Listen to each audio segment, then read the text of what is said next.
Cellphone பயன்படுத்தினால் போலீசார் கண்டுபிடித்து விடுவார்கள் என்பதால் பிரபல கொள்ளையன் திருவாரூர் முருகன் பாணியில் செல்போனே பயன்படுத்தாமல் தமிழ்நாடு முழுவதும் தனி ஆளாக சென்று கொள்ளையை அரங்கேற்றி கொள்ளை பணத்தில் விருதுநகர் மாவட்டம் ராஜபாளையத்தில் 4 கோடி ரூபாய்க்கு திருடன் ஒருவன் ஸ்பின்னிங் மில் வாங்கிய சம்பவம் அதிர்ச்சியை ஏற்படுத்தியுள்ளது.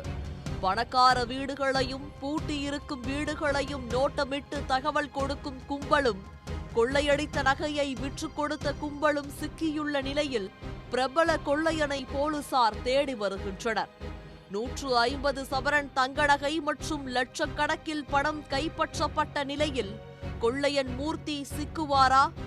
கடந்த பிப்ரவரி மாதம் விருதுநகர் மாவட்டம் ராஜபாளையம் தெற்கு ஆண்டாள்புரத்தில் உள்ள வீட்டில் புகுந்து அங்குள்ளவர்களை கட்டி போட்டு 56 சவரன் தங்க நகைகளை கொள்ளையர்கள் கொள்ளையடித்து சென்றனர். வழக்கு பதிவு செய்யப்பட்டு மாவட்ட காவல் கண்காணிப்பாளர் ஃபெரோஸ்கான் உத்தரவின் பேரில் தனிப்படை அமைக்கப்பட்டு போலீசார் கொள்ளையர்களை தீவிரமாக தேடி வந்தனர்.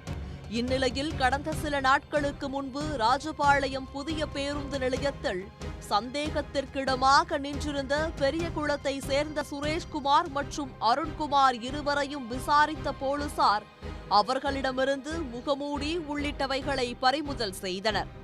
தொடர் விசாரணையில் ஈடுபட்ட போது தெற்கு ஆண்டாள்புரத்தில் நடைபெற்ற கொள்ளை சம்பவத்திற்கும் இவர்களுக்கும் தொடர்பு இருப்பது தெரிய வந்தது.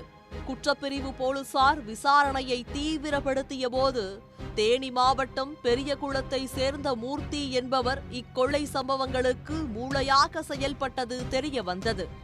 பிடிபட்ட இருவர் கொடுத்த தகவலின் அடிப்படையில் மூர்த்தியின் தாய் சீனி தாய், மனைவி அனிதா பிரியா, லக்ஷ்மி, மகாலட்சுமி, நாகஜோதி, மோகன் உள்ளிட்ட 6 பேரை கைது செய்த ராஜபாளையம் போலீசார் அவர்களிடமிருந்து சுமார் 150 சவரன் தங்க நகைகள், 2.5 லட்சம் ரூபாய் ரொக்கம், மடிக்கணினி, டேப்லெட், செல்போன் உள்ளிட்ட 84 லட்சம் ரூபாய் மதிப்பிலான பொருட்களை பறிமுதல் செய்தனர். மேலும் கொள்ளையடித்த நகைகளை விற்று அதன் மூலம் கிடைத்த பணத்தை கொண்டு சுமார் 4 கோடி ரூபாய்க்கு கொள்ளையன் ராஜபாளையத்தில் ஒரு ஸ்பின்னிங் மில்லை வாங்கிய ஆவணங்களும் சிக்கியுள்ளது. அந்த நூற்பாலை மூலம் பலருக்கு அவர் வேலை கொடுத்து வருவதாகவும் கூறப்படுகிறது. தொடர்ந்து போலீசார் நடத்திய விசாரணையில் இக்கொள்ளை சம்பவங்களில் தனி ஒரு மனிதனாக செயல்பட்டு நகைகளை கொள்ளையடித்து வந்த மூர்த்தி தேனி மாவட்டம் பெரியகுளத்தை சேர்ந்தவர் என்றும் தற்போது மதுரை கருப்பாயூரணி பகுதியில் வசித்து வருவதும் தெரிய வந்துள்ளது. கோவை, விருதுநகர், மதுரை உள்ளிட்ட மாவட்டங்கள் மற்றும் மாநிலம் முழுவதும் நடைபெற்ற பல்வேறு கொள்ளை சம்பவங்களில் மூர்த்திக்கு தொடர்பு உள்ளதும் தெரிய வந்துள்ளது. சிக்கிய 6 பேரும் மூர்த்திக்கு நகைகளை விற்றுக் கொடுப்பது மற்றும் துப்பு கொடுக்கும் வேலைகளில் ஈடுபட்டு வந்துள்ளனர். கொள்ளை சம்பவங்களுக்கு உதவியாக இருந்த 6 பேரை கைது செய்த ராஜபாளையம் போலீசார் தலைமறைவாக உள்ள மூர்த்தியை தேடி வருகின்றனர். செல்போன் சிக்னல் மூலம் தன்னை பிடித்து விடுவார்கள் என்ற அச்சத்தில் மூர்த்தி செல்போனை பயன்படுத்த மாட்டார் என்று கூறப்படுகிறது. அதனால் அவரை பிடிக்க போலீசார் வியூகம் வகுத்து வருகின்றனர்.